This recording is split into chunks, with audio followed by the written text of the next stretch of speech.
सताती है मरने का डर। ये पॉइंट नोट करेंगे, ये पॉइंट नोट करेंगे कि क्योंकि ये पॉइंट इस बिरहा का मुख्य रीढ़ है। तो अरे तो ना पाक ले मनसूबा पाकिस्तान, खुदा से भी डरते नहीं बेशरम, अरे धर्म के नाम पर करते जिहाद है, दूसरों को सताना है कैसा धर्म।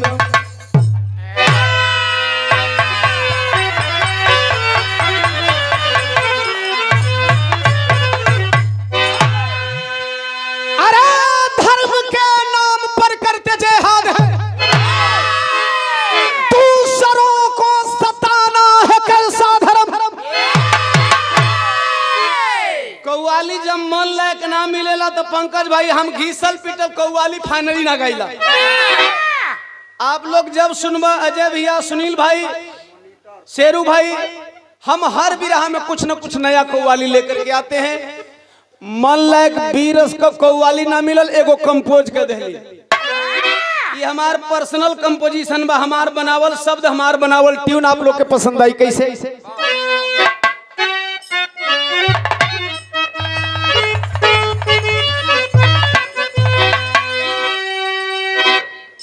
अरे इश्क मेरी इश्क है,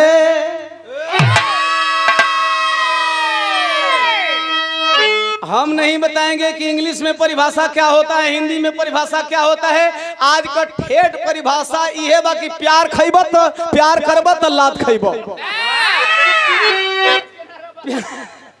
सोलंकी भाई प्यार करबा तो ड्राम में भरइबा, प्यार करबा तो बोटी बोटी कटेबा। बांधे का प्रयास मत कर, सीधे भैया डाल दिया संचालक भैया, टाइम बचाए। हम लाइने में परिभाषा देता तो नहीं, ऊपर वाला का लेवल पंकज भैया थोड़ा सा कहला। इश्क मेरी इश्क है,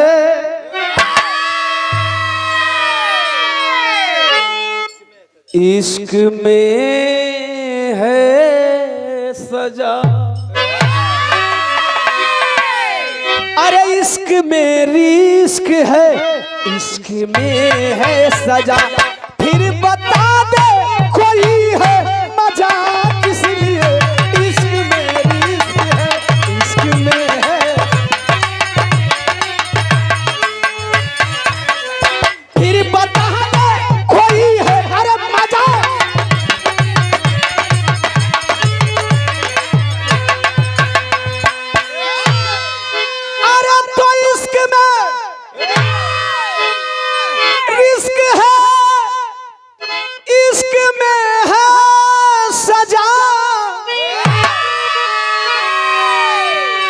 फिर बता दे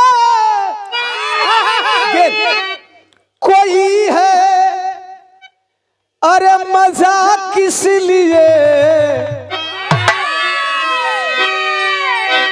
ढूंढे मिलती नहीं, दर्द दिल की दवा। साला कैंसर का इलाज बा,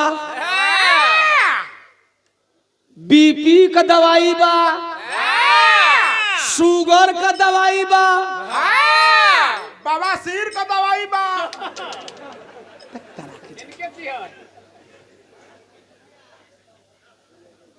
सोलंकी भाई ये कर दवाई नहीं खे बनल, दे दे आराम से दे दे भैया, बड़ा बढ़िया बोलत हुआ।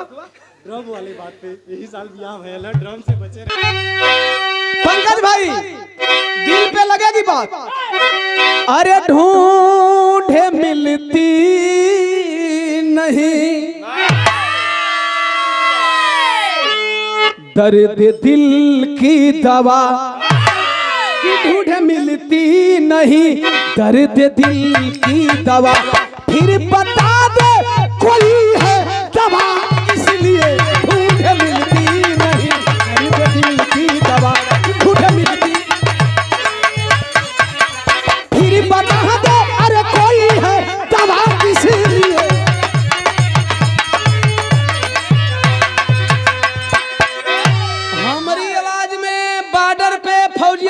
संदेश एजे से बनांचल से जाई बनांचल तक, बॉर्डर मतलब बनांचल, यहाँ भी बन, जम्मू कश्मीर में भी, यहाँ भी पहाड़, वैजा भी, यहाँ से संदेश वहां तक। अरे टूट सकते मगर कोई माई का लाल पैदा नहीं हुआ है। हम नहीं कहते फौजी कथो सन भैया, फौजी तो लोग अरे देखिए, पढ़ने का मतलब यही होता है, एक बात बोलेंगे दो जगह तीर की तरह लगेगी, यही साहित्य है, हिंदी साहित्य। कि टूट सकते मगर झुक सकते नहीं, जान देकर अरे वतन को बचाएंगे हम, टूट सकते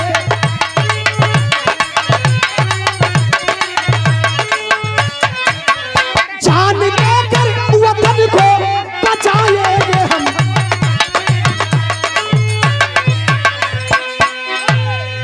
अरे टूट सकते मगर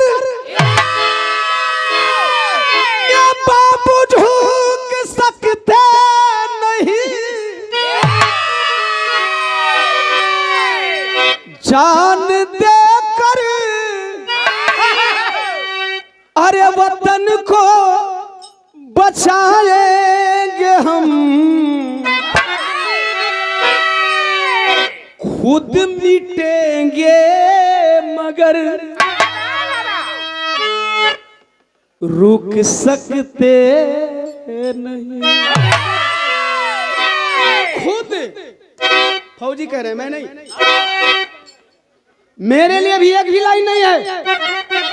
अरे खुद मिटेंगे मगर रुक सकते नहीं, दुश्मनों को समर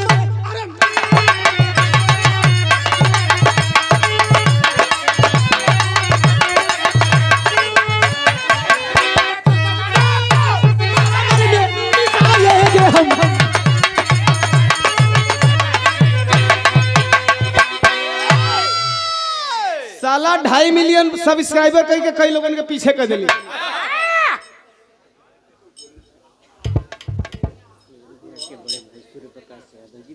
पूर्व फौजी साहब याद हो जाता है, कुछ विशेष स्पेशल नाम होता है। पूर्व फौजी साहब शेरू भैया के भैया हैं, सूर्य प्रकाश यादव। एक बार फौजियों के सम्मान में ताली बज जाए, देश के लाल के सम्मान में ताली बज जाए। 1000 रुपया इस फौजियों के भाव है। 20 मिनट बिरहा सुन ले, लोग कहते बने चाहिए आई तैयार ले याद रही हो, पैसा कमो देव लोग चल जाए, बिरहा सुन ले काम बन जाए। अब इहो कोई कह आई गई, doctor Bhimrao Ambedkar the great digital library कहाँ बा? नौगढ़। अच्छा श्री चौहान भैया, ये आपके द्वारा 200 रुपया, लाइट बहुत दूर है, ससुरा पड़ा। बहुत बहुत प्रणाम लगी तमाम आवाम के, कोट कोट सन्मान आशीर्वाद में शांति स्नेह दुलार का काम बा। वो तना लंबा लिखला से बढ़िया कि कभी डायरेक्ट नाम बोल दो। ए डुमरिया से ग्राम पंचायत रिठिया से भावी प्रधान पद के प्रत्याशी हैं भाई रामचंद्र जी। ए 250 रुपया तू लोग बिरहा में पैसा दिल, तू लोग का प्यार है, एकरा से हम नाराज ना होइला, ई सहबे करी। चुनाव लड़ल मनी यही तर खर्चा में बा, लेकिन मौके मौके दो। अच्छा ऐसा गवैया देख ले कि पैसा आवो तो कहीं मौके मौके दो, वो कहीं पहले पैसा दिला खरी बाद बिरहा सुन, लेकिन हमार पहले बिरहा सुन एक करीब बाद पैसा दो। ये दुनिया और दीवाना में अंतर है। पंकज भाई आज से नहीं कई मंचों से मैं ऐलान करता हूं, अब बिरहा कहानी चालू हो गई।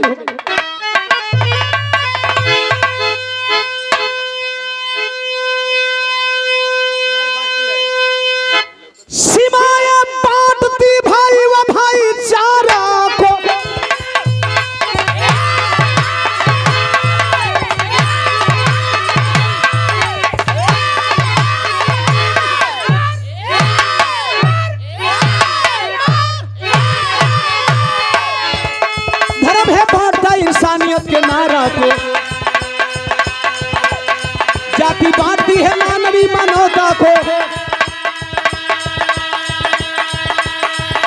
ही जन्म देती दानवी दानवता को।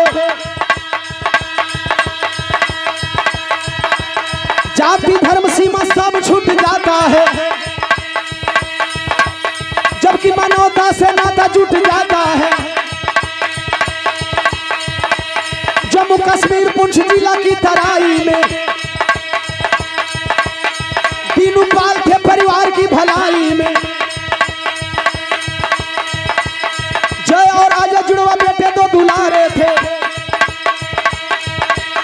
माता अंजनी के सपनों के सितारे थे। दिन भर दीनू पाल भेड़ों को चराते थे, संध्या होने पर परिवार में आ जाते थे। एक दिन शाम को गिनती में घटी भेड़िया जी, एक दिन शाम को गिनती में घटी भेड़िया जी, खोजने उसी वक्त चल पड़ा गडरिया जी, खोजने।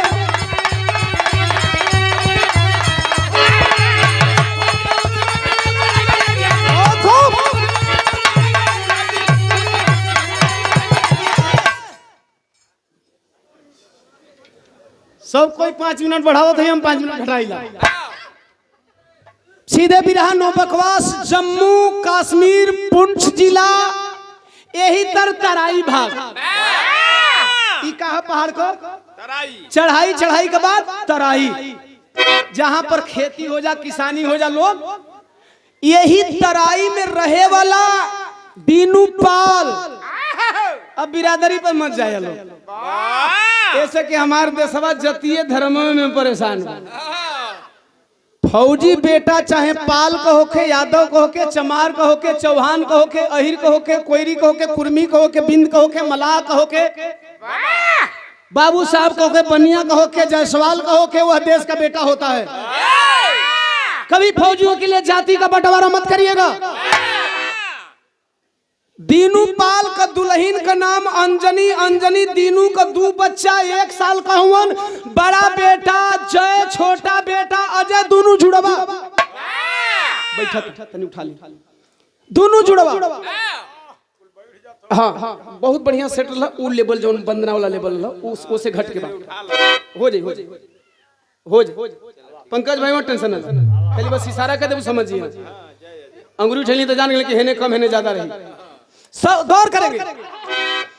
एक दिन दीनू पाल चरवाहा समाज जो भेड़ पालेला, बकरी पालेला, सुअर पालेला, गधा पालेला, घोड़ा पालेला, गाय भैंसी पालेला, ये सब चरवाहा समाज कहाला। और हमारे देश में कर्म करे वाला ही ससुरा अछूत शूद्र कहा गया। जे खूब कर्म करके खाइल पकावल। भेड़ चरा रहे थे, चराते चराते शाम को ई पहाड़ा भैया यानी हेड़िया, हेड़िया गाय होली। हेड़िया समझ में आवत हनु, यमनी का बॉर्डर है, हेड़िया आदमी समझे मतलब ढेर की गैया।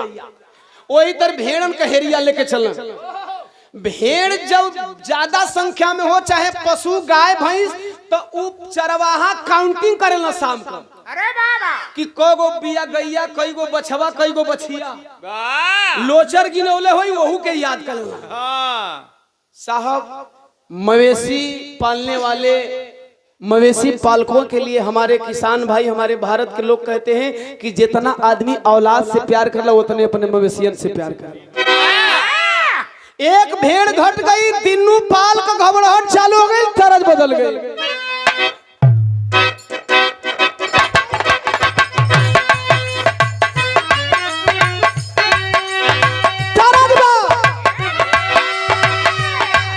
अरे ना होश ना बचैन हो,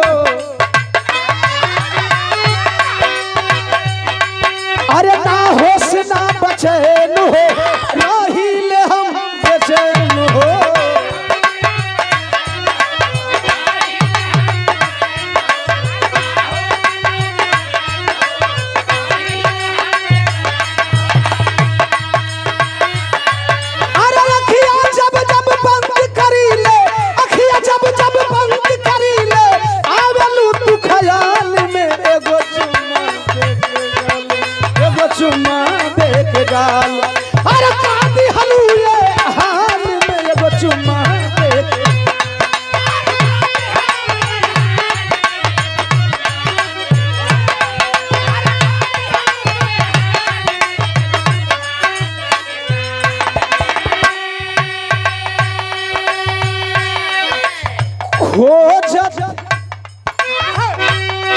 खोजत भेड़िया हो। ए पंकज भैया, अरे खोजत खोजत भेड़िया हो, गड़ेरिया हो, खोजत खोजत भेड़िया हो।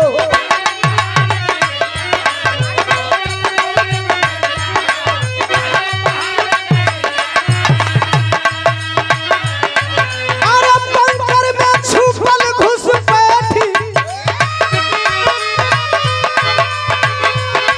अरे पंकर में छुपल घुसपैठी, दिनू का खुफिया जान के चलवले गोलियां तान के, चलवले गोलियां तान। अरे पैर में लगल जवान के चलवले गोलियां तान।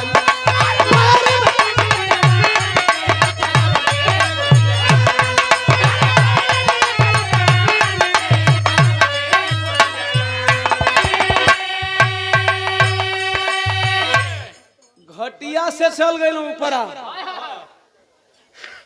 बंकर में आतंकवादी 4 छुपे थे,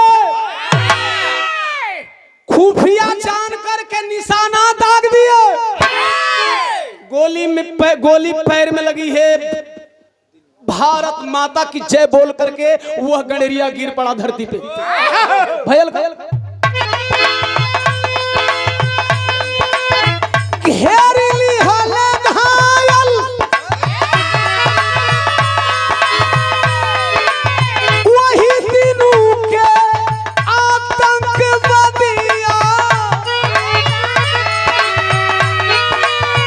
मारी मारी पूछे लगले भारत के भेड़िया, मारी मारी पूछे लगले।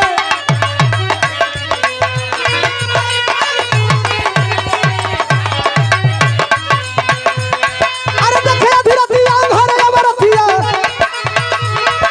देखे अवरतिया, अरे देखे अधीरतिया घर अवरतिया, गोदिया के संतान के चलवले गोलियां तान के, चलवले गोलियां तान। अरे पैर में लगल जवान के चलवले गोलियां।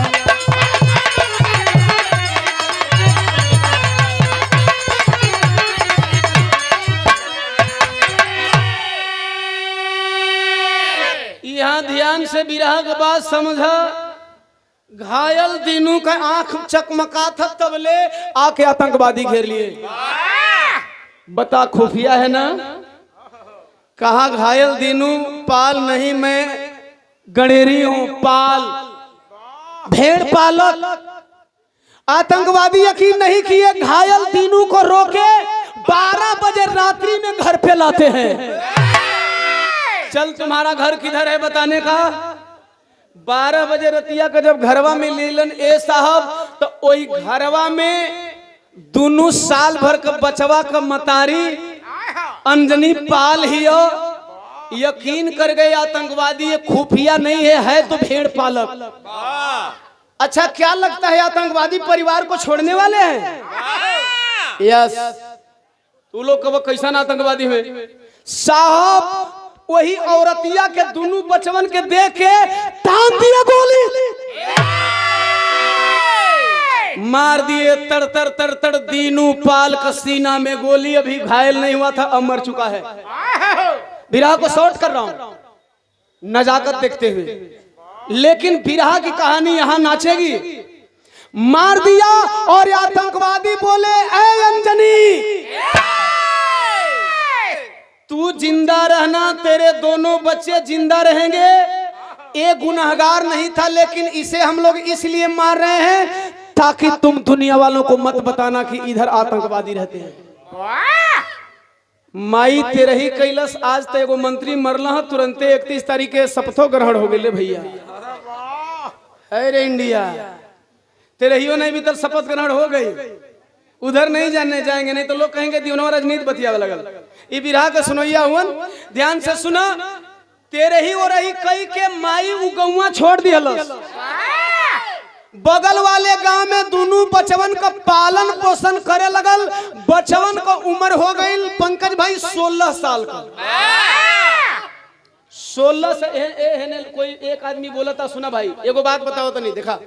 हमें ये बात का कोई घमंड नहीं है, इतना तो मैं दावे के साथ कर सकता हूं कि आप लोग जहां बोलेंगे वहीं मैं बोलूंगा, क्योंकि सारी पब्लिक शांति से सुनती है। कोई कहीं से बोली हम हमारी उंगली उहरे जाए, मत बोला लोग। एक हाथ जना बिरहा मत बिगाड़ा।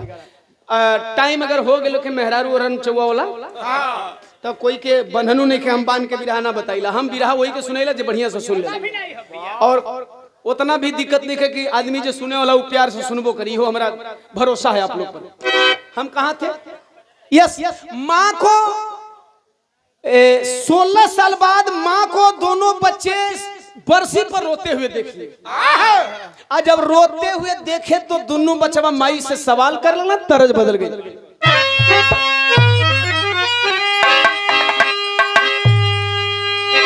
कितिया बाबारी मोर बढ़ई बे बढ़ा ले, देख लो।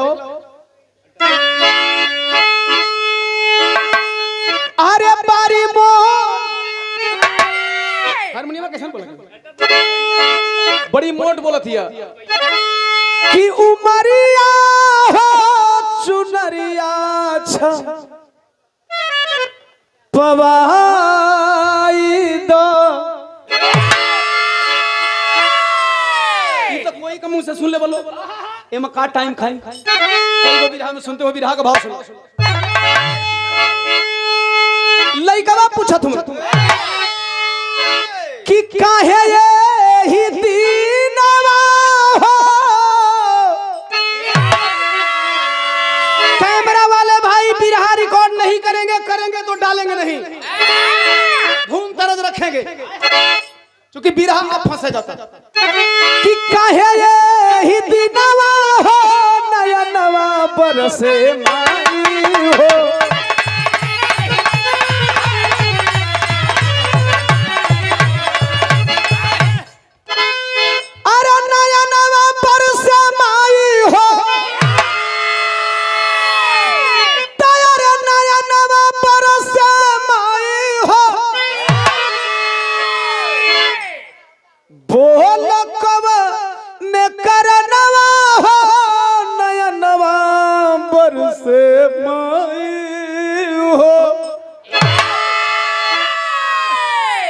माई हो हमन जबले हो समझ ले बन तबले देखा तंगे कि तू यही टाइम बाबू का तस्वीर रख ले लू और रोवे लू। हर सलिया पूछी ले जा माँ तू बताती नहीं है रे, माँ क्यों पिता मरा। माई बहाना करत है कैसे, लाख बहाना कई के माई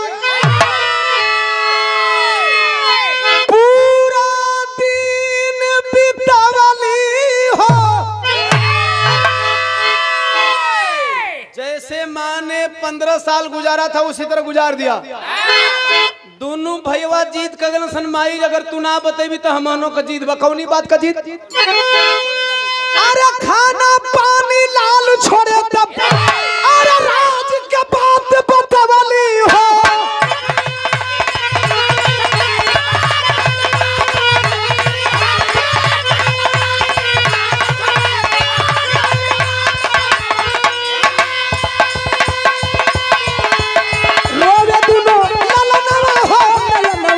से नहीं हो। दोनों बच्चे रोने लगे। मां ने बताया बेटा यही दिन था रे, तुम्हारे बाप को 4 आतंकवादी मार कर चले गए।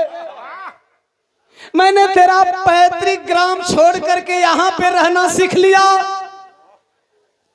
दोनों बचवा कला माई वो 4 आतंकवादियों का नाम कलश में नहीं जानिला। 4 आतंकवादी का कौनो पहचान, कलश चेहरा तो याद बा लेकिन मिली है तब न पहचाना। 4 बच्चन बदे सॉरी दोनों बेटन बदे अनबूझ पहले रतिया में वो घटना घटल, मास्टर साहब तरज बदल गई।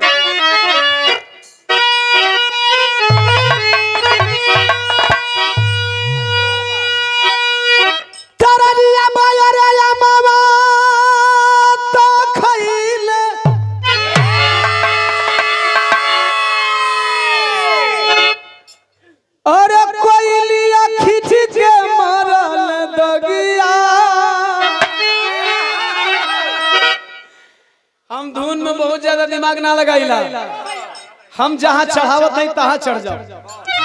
आए चढ़ा दी, टाइम जाता। अगर जवानी वाली रात रही ना चढ़ी दिल्ला तोहरे इच्छा पर ठोकर ना मार।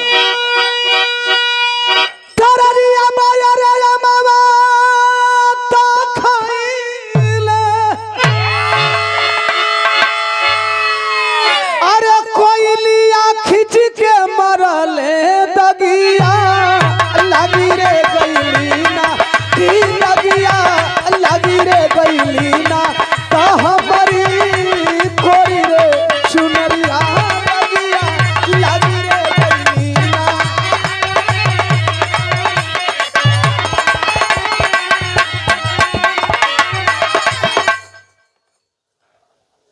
ये हमारी स्पेशल बात पंकज भैया, कई कलाकार कॉपी करत हुन लेकिन कॉपी कोई कितनो करी भैया ओकरा पर स्क्रैच आ जाला, तनी मनी स्क्रैच लग जाता जैसे सियहिया पोता जाला पेपरवा पर। ई ओरिजिनल तो ओरिजिनले है। और सबसे मजा तो तब आ गेल भैया बड़का बड़का दिग्गज हमार कॉपी करत हुन, और जे अपने के कहेला कि नहीं हम बहुत बड़का दिग्गज हैं, हम जब हमरे पीछे चली तो कैसन दिग्गज, कहाँ का दिग्गज। 200 रुपया हमरे पंकज भैया का ना ये भाव पर पंकज साउंड नौगढ़ पंकज जायसवाल हमारे सहोदर भाई हैं, 200 रुपया चरणों में प्रणाम। गौर करेंगे बिरहा का भाव कि अरे तमाई के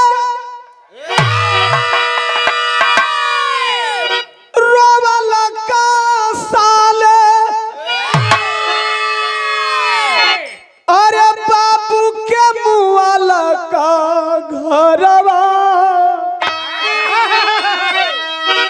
छोड़ी रे दिहले ना खिया भी रतिया के दुलरवा घरवा छोड़ी रे दिहले ना।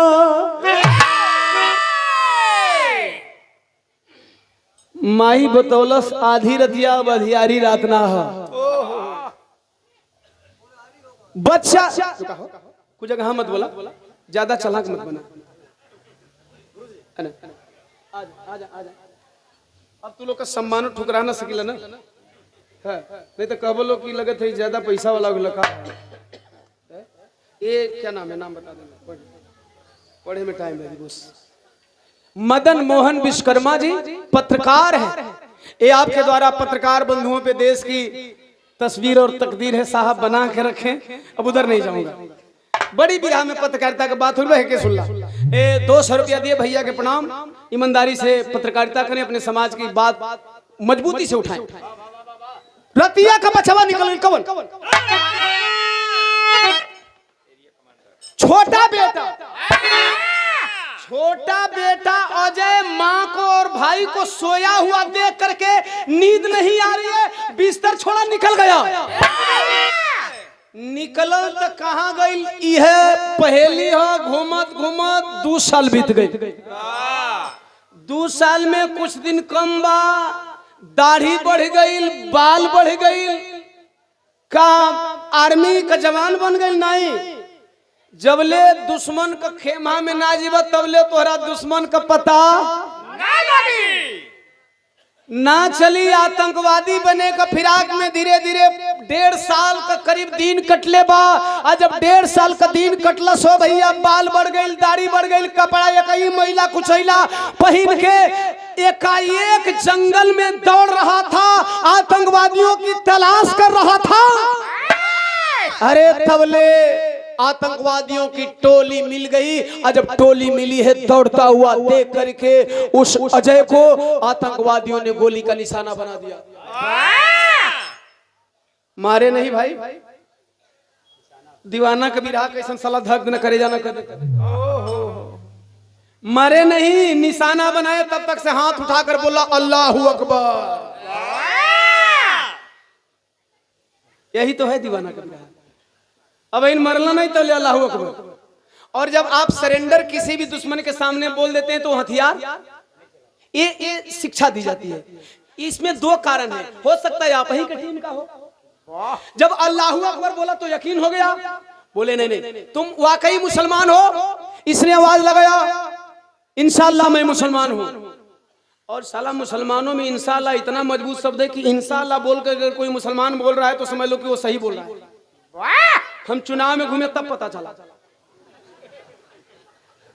एक ने कहा, हमारे साथ एक मुसलमान भाई घूम रहे थे, उन्होंने बोला भैया इंशाअल्लाह बोल करके बात करें, ये वोट देंगे। हम कहें कैसे? कहें कि इंशाअल्लाह इंसान तभी बोलता है जब दिल से उसकी आवाज निकलती है, और अल्लाह की कसम कोई झूठा। तब हम समझे इंशाअल्लाह मैं मुसलमान हूं। कोई आतंकवादी घेर लिया, क्या नाम है तेरा? कहा आमिर खान।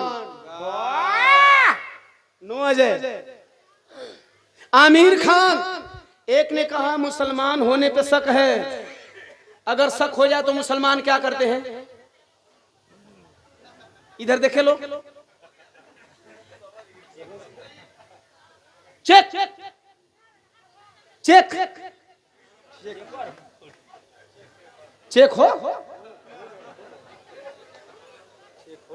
चेक चेक होता। एक ने हाथ डाला, कहा तू लोग समझ ला। एक ने हाथ डाला, कहा अल्लाहू अकबर, ये साला मुसलमान नहीं है, हिंदू हिंदू। साला भारत में हिंदुओं के नाम पर तू लोग ठगा गए। वोट देवे के बेर हिंदू, आरक्षण के बाद एससी एसटी ओबीसी वह ना जाए, वो मुद्दा अलग है। कब दो कोरणिया भी रही आमने सामने तो लंबा बात हो जाए राजनीति का। यहाँ खाली लौटे में समझ ला, समझा दे, हमारे तो हेतने में कुल हो जाए। गौर करी है, चेक किया, कहा नहीं मुसलमान नहीं है, हिंदू है। तान दिया राइफल, स्नाइपर गन सीने पे है, कहलस अजय साहब ये है करुणा है। साला भारत में हिंदू मारे लन, और हम अपन समझ के तुम लोग के नहीं ली तो तुम लोग मार दो। कहे क्यों रे, कैसे? कल साहब मुसलमान हम हैं, लेकिन मुसलमानी हमार नाम भइल। क्यों रे? कहा ये साहब 7 साल का हम थे। झूठ बोला था, सुन लो, साचो नहीं झूठ। कभी कभी दुश्मनों के खेमे में जाने के लिए झूठ बोलना पड़ता है, और किसी पदाधिकारी को फंसाने के लिए घूस देना पड़ता है। उधर नहीं, खाली बस तनकी में हंसला। हम हंसावे खातिर लंबा स्टोरी ना बनाइला भाई। तनकी में हंस के दांत खींच दे, निकाल के खींच दे बंद करा। साला बिरहा भी ना बिगड़ा। आदमी ने कहा कि यार बिरहा कम बत कुचन ज्यादा करत है, कहानियां समझे में ना आई, इतना घड़ी चिल्लाए घेलस। गौर करेंगे, कल साहब इहे रोना बा, जवना दिन खतना रहल उसी दिन हमारे माँ बाप को कश्मीरी पंडित मार डाले। साहब खतनवा ना करौली, केहू तरह हमार जान बकस देलन, लोग भगा देलन, कहलन कश्मीर तोर ना हो, ये कश्मीर तुम्हारा नहीं है। ये साहब वही दिन से खोजत खोजत खोजत खोजत तो इतना दिन बीत गई, आतंकवादियों से भेंट नहीं भइल, कंदमूल घास फूस खा के जिंदगिया बचैले बनी। मार दो ना साहब, मार दो। अरे हिंदू मरल तो का मरल, तो मुसलमानों के मार दो। कहे सही बोल रहा है। अगर तुम मुसलमान है, तुम्हारा खतना 7 साल की उम्र में नहीं हुई, तो अब एक परीक्षा लेंगे, मुसलमानी होने का परीक्षा दे दे। कैले का कमांडर, एरिया कमांडर बोला, अरे तलूगा परीक्षा। कलश कैसन परीक्षा? कहे वही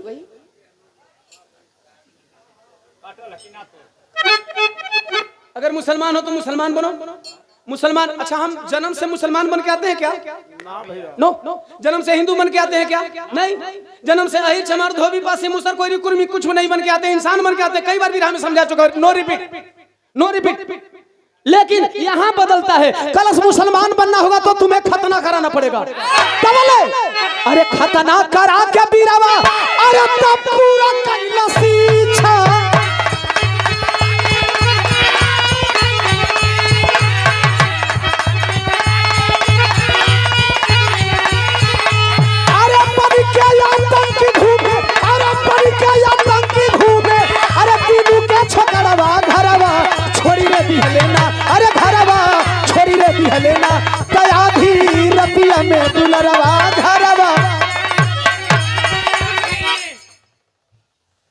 कटा लिया। मजाक में नहीं लेंगे, सीरियस लेंगे। बाप का बदला चुकाने के लिए मुसलमान बनना मांगता है। जब तक से इन लोगों का यकीन नहीं जीतूंगा तब तक से अपने बाप का पता कैसे लगाऊंगा। साहब उसमें खतना कराने वालों में से कौन कौन थे, एक का नाम पढ़े जानेंगे, उमर इकबाल एरिया कमांडर, उमर इकबाल एरिया कमांडर। दूसरे का नाम जानेंगे अली हसन। तीसरे का नाम आप लोग